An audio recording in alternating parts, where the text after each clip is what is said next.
Друзья, всем привет! Меня зовут Татьяна Сиваченко, и это канал «Знания для жизни». И сегодня Алиса Рыжиченко расскажет нам о том, как же получить австрийскую студенческую визу. Алиса, здравствуй! Добрый день, Татьяна. В прошлый раз мы говорили о том, как поступить в университет, и в этот раз я хотела бы рассказать тонкости получения студенческого вида на жительство. То есть самое главное, нужно понимать, что получить студенческий вид на жительство в Австрии, для того, чтобы его получить, нужно пройти несколько этапов. То есть это не то, что вы пришли, подали документы и сразу забрали свой вид на жительство. Но, несмотря на то, что эта система немного запутанная, если выполнять все по инструкции, предоставить все необходимые документы, то это все можно сделать без каких-либо проблем. Для начала хочу рассказать вам документы, которые необходимы и куда их подавать. Первое, что нужно понимать, это то, что студенческий вид на жительство вы имеете право запрашивать в стране своего проживания. То есть, если вы живете в Беларуси, вы имеете право только подаваться в Минское консульство австрийское. Либо у вас есть еще вариант податься в Московское консульство. Почему? Потому что Минское консульство не открывает самостоятельно визы, они все равно отправляют эти все документы на Москву и ожидают от Москвы ответа. То есть вы можете подать либо в Минск эти документы и ожидать, пока консульство Минска отправит его в Москву, получит ответ и так далее. Либо вы можете самостоятельно отвести все свои документы и подать документы уже непосредственно в Москве. Какие документы нужны? Для того, чтобы подать заявление на вид на жительство в консульство в Московское или Минск, вам необходимо, первое, это, естественно, ваш паспорт. Обратите внимание на сроки действия вашего паспорта. То есть тут важно понимать, если вы едете учиться, например, на 4 года, или там на 5, или на 3, важно, чтобы ваш паспорт был действительно в течение всего этого времени. Для чего? Для того, чтобы у вас не было никаких бюрократических проволочек в последующем, потому что если вам вдруг придется заменять паспорт, то от этого вам придется опять заменять свой вид на жительство, потому что к паспорту и к паспортным данным привязаны все ваши документы в Австрии. С паспортом разобрались. Дальше заявление на подачу студенческого вида на жительство. Это заявление вы можете скачать в свободном доступе на сайте консульства австрийского. И нужно понимать, когда вы подаете это заявление, вы подаете заявление на вид на жительство, но консульство вам не выдает вид на жительство. Консульство открывает вам национальную визу D австрийскую, для того, чтобы вы официально по ней приехали в Австрию и уже в Австрии в органах государственного управления соответствующих получили свой вид на жительство. Вы скачиваете это заявление, оно, в принципе, очень схоже с любым заявлением на получение визы. Заполняете его. Естественно, будьте внимательны, как всегда, при заполнении визовой анкеты со своими паспортными данными, фамилией, имя. То есть, если у вас где-то будет там ошибка в таких вопросах, где нужно что-то от себя написать, то это ничего страшного. Вам работники консульства могут помочь, если что-то исправить. Но если у вас будет ошибка в фамилии и имя, то, что они не проверяют, да, как вы написали, то у консульства будет повод, скажем так, вам отказать, да, или перенести получение вашей визы на более длительный срок. Поэтому будьте внимательны при заполнении этой анкеты. Дальше, что вам нужно, естественно, фотографии. Они стандартные для получения визы или вида на жительство, да, для европейской визы, эти фотографии. Но важно, чтобы на этих фотографиях стояла дата изготовления. Австрийское правительство требует фотографии не старше 6 месяцев. То есть вам необходимо сделать фото, и на них, чтобы оператор, кто вам будет распечатывать эти фото, указал дату, когда эти фотографии были сделаны. Дальше, что вам необходимо для получения вида на жительство студенческого? Справка об отсутствии судимости. Эту справку вы можете взять по месту прописки в любом отделении милиции. Единственное, что эта справка готовится в течение месяца, если вы обращаетесь по месту прописки в отделение милиции. Потому что, опять же, отделение милиции должно сделать запрос в областной центр должен вам ответить, и уже тогда вы получите эту справку. Чтобы это сделать все очень быстро, вы можете оплатить госуслуги по-срочному Когда я это делала там 3 года назад, она стоила порядка 11 или 15 рублей, то есть это копейки. И вы самостоятельно можете эту справку забрать, например, из областного центра. Я, например, в Полоцке ее заказывала в отделении милиции, и на следующий день в Витебске я ее уже забрала, оплатив 15 рублей. То есть тут тоже никаких проблем не будет с этим документом. Дальше какой документ вам нужен? Свидетельство о рождении. Я уже говорила в прошлый раз, при поступлении все документы, официальные ваши дипломы, должны апостилироваться и переводиться официальным переводчиком и заверяться у нотариуса. Этот перевод должен быть. То же самое мы делаем с свидетельством о рождении. Если у вас есть еще свидетельство о браке, свидетельство о рождении ребенка, все эти свидетельства необходимо апостилировать, перевести на немецкий и заверить у нотариуса. Они очень важны тоже и необходимы, то есть это обязательное условие для подачи на вид на жительство. Следующее, что вам нужно, это страховка. Естественно, как вы, как в качестве туриста выезжаете в Европейский Союз, вам тоже необходима страховка. Для того, чтобы... Вот тут есть небольшое различие. То есть, когда вы подаете на вид на жительство, по идее, вам нужна страховка уже австрийская, с полным покрытием. Но вы, естественно, не можете это сделать, находясь в Беларуси. Поэтому у вас есть право оформить страховку на полгода с минимальным покрытием 30 тысяч евро. И сейчас обязательно они добавили с припиской, что вам будет обеспечена в случае заболевания COVID медицинская помощь и полное возмещение в этой страховке. То есть обычная стандартная страховка для Европейского Союза сроком действия минимум на полгода, потому что национальная виза D для въезда в Австрию открывается на 4 месяца или на 6 месяцев. Это уже на рассмотрение консула будет выдаваться вам. Дальше страховку вы сделали. Подтверждение о поступлении, то есть это то письмо, которое заветное, да, которое вы получили от университета, что вы зачислены в вуз. Его тоже необходимо предоставить в консульство. И сейчас еще два важных момента. Первое – это договор аренды. То есть по австрийскому законодательству вы обязаны предоставить подтверждение, где вы будете проживать. То есть либо это какие-то родственники, да, пишут заявление о том, что вы будете у них жить, либо если вы собираетесь снимать какое-то жилье, у вас должен быть договор аренды на это жилье.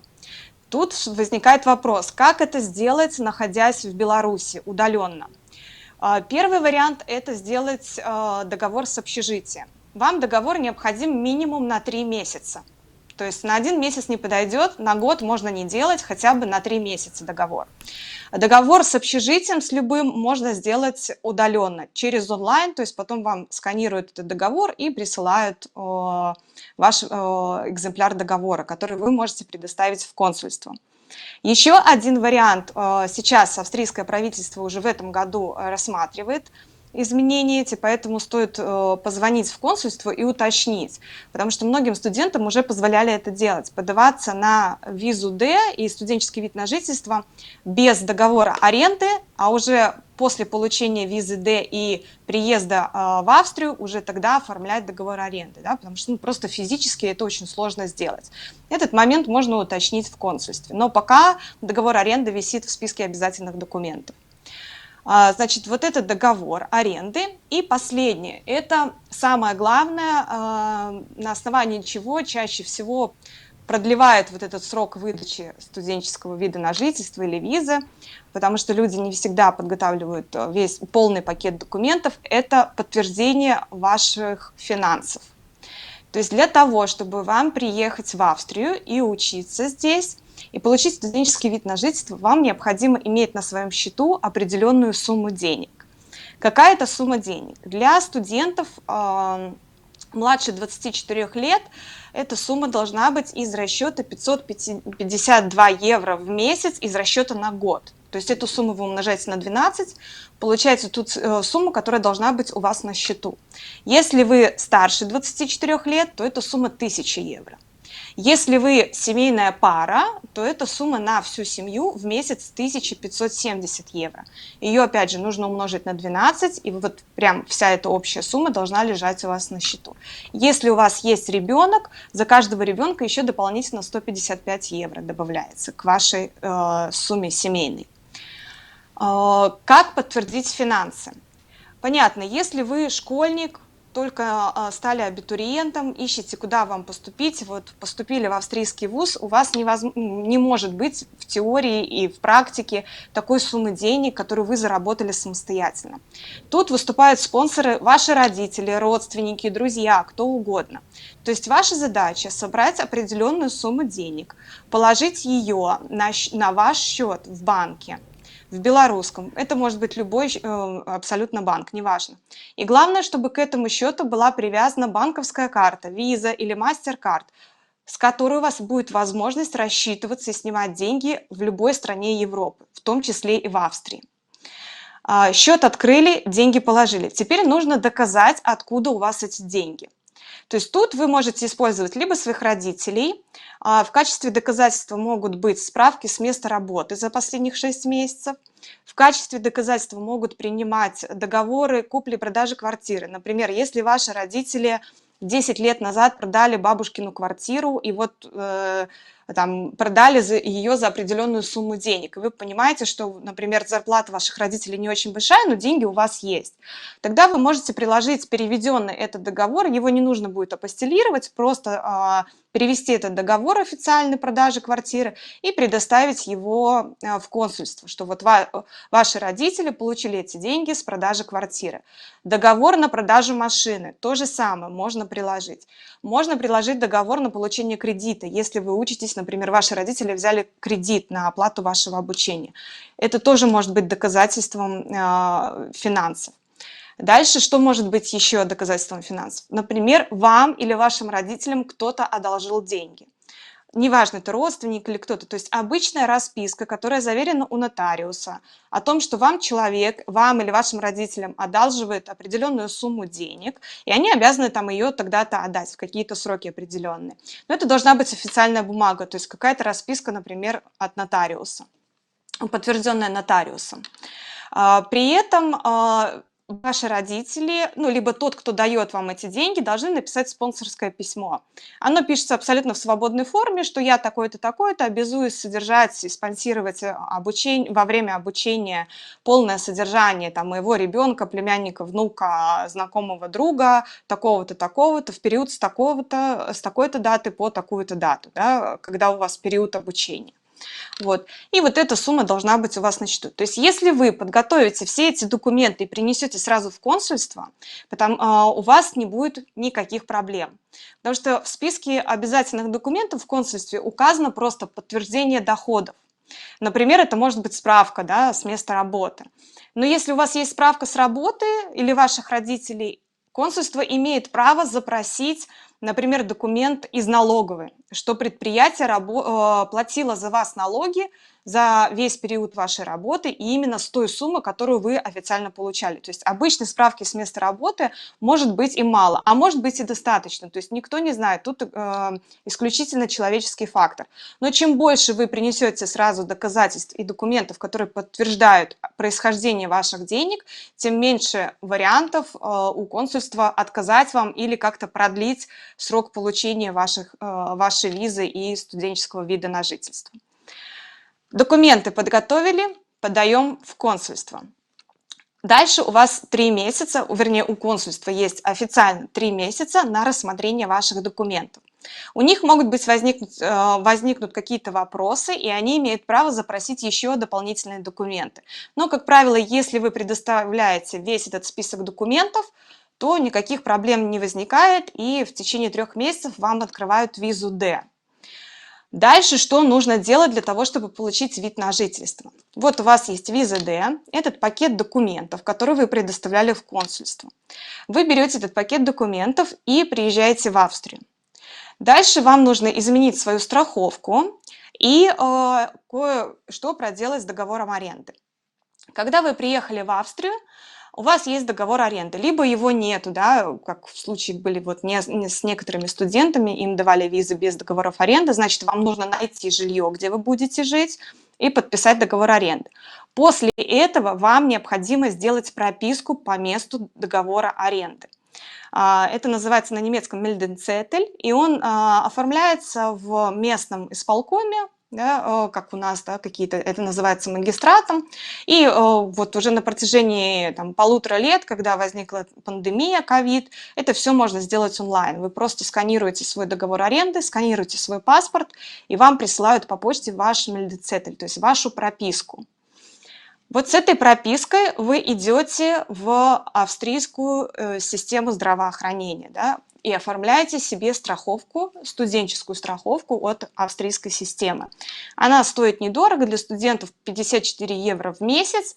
При этом до получения вида на жительство вы уже имеете право пользоваться этой страховкой. Вы приходите в отделение страховой компании, это тоже все есть в свободном доступе в интернете, они есть в каждом районе Вены, лучше идти там в тот район, где вы проживаете, оформляете свою страховку студенческую, и вам выдают подтверждение, да, что вы оформили эту страховку. Все, теперь ваши все документы готовы. Остался вопрос с деньгами для того, чтобы получить вид на жительство. Деньги у вас лежат на белорусском счету. У вас есть карточка с этого белорусского счета. Теперь ваша задача открыть в Австрии банковский счет, студенческий. Если вы младше 27 лет, то такой счет открывается для вас бесплатно, а многие банки дают вам еще 50 евро за открытие такого счета. И ведение этого счета абсолютно бесплатно. Туда привязывают 2 карты, которые можно рассчитываться в интернете, и одной, которой можно рассчитываться здесь в местных магазинах и снимать деньги с банкомата. Этот счет можно открыть абсолютно онлайн, без посещения банка, только вам придется посетить банк, когда придете получать свою карточку. Либо, опять же, вы можете не посещать банк и заказать на почту свою карту. Для того, чтобы пополнить свой счет в банке, то есть суть в чем? Вам нужно деньги, которые у вас в Беларуси на счете, перенести на счет австрийского банка и уже с выпиской с австрийского счета идти забирать свой вид на жительство. Вам ни в коем случае не нужно везти эти деньги в чемоданчик через границу, потому что в таком случае вы не сможете доказать, что это именно те деньги, которые вам предоставили родители. Что можно сделать в таком случае? Тут 2 варианта. Вы либо можете снять со своей карточки в любом банкомате эти деньги наличными и взять квитанцию с банкомата, что вы их сняли со своего счета, и потом наличными положить на австрийский счет. Либо второй вариант, вы можете сделать просто SWIFT-перевод со своего банковского счета в Беларуси на австрийский счет, на ваш австрийский счет. Тогда у вас просто будет подтверждение, что вы со своего счета в Беларуси перечислили на свой счет в Австрии. То есть тут 2 варианта, смотрите, какой будет дешевле вам по комиссии, какой вам будет удобнее, да, скажем так. Все, теперь, когда у вас есть счет в банке, вы берете выписку со счета, то есть выписку со счета здесь берется в банкомате, здесь не нужно выжидать в банке эти выписки.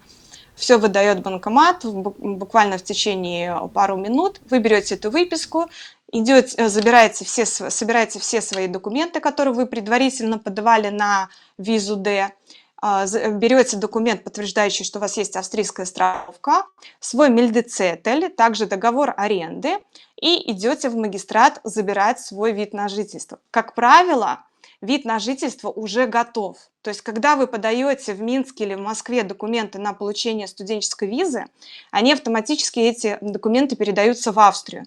И здесь уже принимается решение, выдавать вам вид на жительство или нет.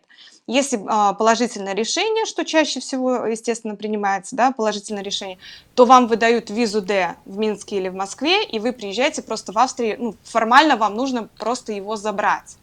Бывает такое, что вид на жительство одобрен, но фактически сама карточка не готова.